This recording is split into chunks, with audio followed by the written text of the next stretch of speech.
جس وقت پوری قوم اللہ کے نبی حضرت ابراہیم علیہ السلام کے خلاف اٹھ کھڑی ہوئی اور ان کو آگ میں ڈالا گیا، پھر ان کو جلا وطن کیا گیا، تو صرف ایک اور اللہ کا نبی حضرت لوط علیہ السلام آپ کی گواہی دینے لگا۔ اور پھر جب حضرت ابراہیم علیہ السلام نے ہجرت کی تو آپ کے ساتھ آپ کے بھتیجے اللہ کے نبی حضرت لوط علیہ السلام بھی ہجرت کرنے لگے۔ حضرت لوط علیہ السلام کے والد کا نام ہاران تھا، جو تاریخ یعنی آزر کے بیٹے تھے۔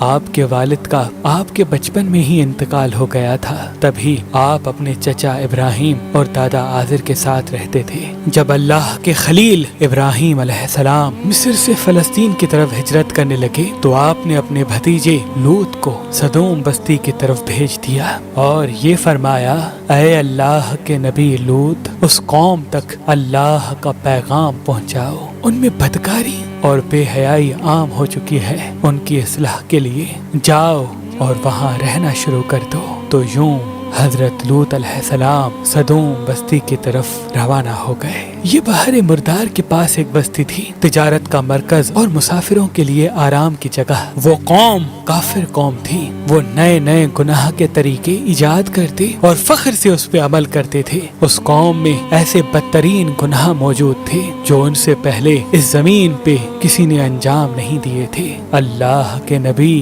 حضرت لوط علیہ السلام اس قوم کے درمیان آ کے فرماتے ہیں، اے لوگو، اللہ سے ڈرو، تم ایسی بے حیائی کا ارتکاب کرتے ہو جو تم سے پہلے اس جہان میں کسی نے نہ کی۔ اپنی عورتوں کو چھوڑ کر مردوں سے اپنی حاجت پوری کرتے ہو۔ اگر تم گناہوں سے باز نہیں آئے تو ان قریب تم پہ عذاب برسے گا۔ وہ پوری قوم ہنستی رہی کہ یہ دیوانہ کہاں سے آیا ہے، ہم کسی عذاب کو نہیں مانتے، اگر تم واقعی سچے ہو تو دکھاؤ کیا عذاب آتا ہے۔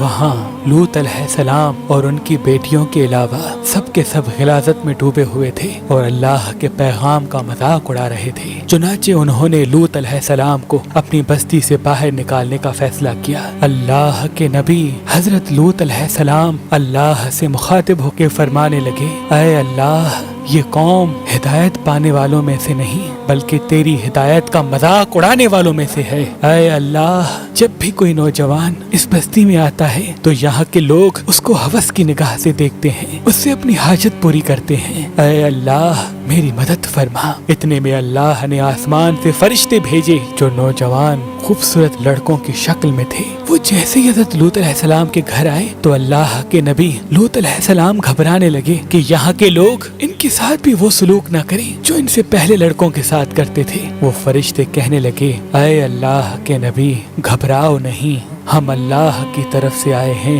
اور جبریل امین فرمانے لگے، اے لوط، اپنے گھر والوں کو لے کے اس بستی سے چلا جا، کیونکہ صبح یہاں پہ اللہ کا عذاب آئے گا، اور اس بستی سے جانے کے بعد پیچھے مڑ کے نہ دیکھنا۔ ہم تیرے پورے گھر کو اللہ کی پناہ میں رکھیں گے، بچا لیں گے، سوائے تمہاری بیوی کے، کیونکہ وہ پیچھے رہنے والوں میں سے ہوگی۔ افسوس، اللہ کے نبی لوط علیہ السلام کی بیوی نے جب ان لڑکوں کو دیکھا تو اس بستی کے لوگوں سے کہنے لگی کہ ہمارے گھر کچھ خوبصورت نوجوان آئے ہیں، کیا تم نے ان کو نہیں دیکھا؟ ان کا حسن ایسا ہے جیسا تم لوگوں نے پہلے کبھی نہیں پایا ہوگا۔ اتنے میں بستی کے کچھ لوگ حضرت لوط علیہ السلام کے گھر پہنچتے ہیں۔ حضرت جبریل امین ان کو ایسی ضرب لگاتے ہیں کہ وہ تمام کے تمام اوندھے ہو گئے۔ وہ سب واپس جانے لگے اور زور زور سے دھمکیاں دینے لگے کہ اے لوط، ہم تم سے کل نپٹ لیں گے۔ تو بس جیسے ہی لوط علیہ السلام اپنے گھر والوں کے ساتھ اس بستی سے باہر نکلتے ہیں تو جبریل امین اس بستی کو کھیڑ کر آسمانوں کی طرف بلند کرتا ہے اور پھر زمین کی طرف دے مارتا ہے، اور آسمانوں سے اللہ کا عذاب برسنے لگتا ہے۔ آسمانوں سے پتھر اور آگ ایسے برستی ہے کہ وہ ایک ایک انسان چیخ اٹھتا ہے۔ ان کی چیخیں اور آواز جب لوط علیہ السلام کی بیوی نے سنی جو ان کے ساتھ چل رہی تھی تو وہ بار بار اس بستی کو مڑ مڑ کے دیکھ رہی تھی۔ اتنے میں آسمان سے ایک پتھر آیا، حضرت لوط کی بیوی کو لگا اور وہ بھی اس قوم کے لوگوں میں شامل ہو کر فنار ہو گئی۔ آج بھی حضرت لوط کی قوم پر عذاب کے نشانات زمین پر موجود ہیں تاکہ انسان غور و فکر کرے۔